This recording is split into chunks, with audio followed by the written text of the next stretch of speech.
tää nyt vähän tällainen nössöjen versiona, koska mä en viittinyt ottaa tähän ossia. Ja sitten tää mun juomakin on vähän nössöjen versio, koska mulla on tää terveyskuuri menossa, joten tää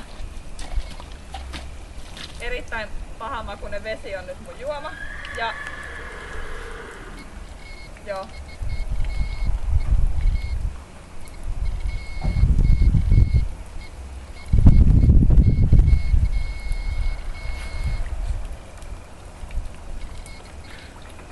Noin.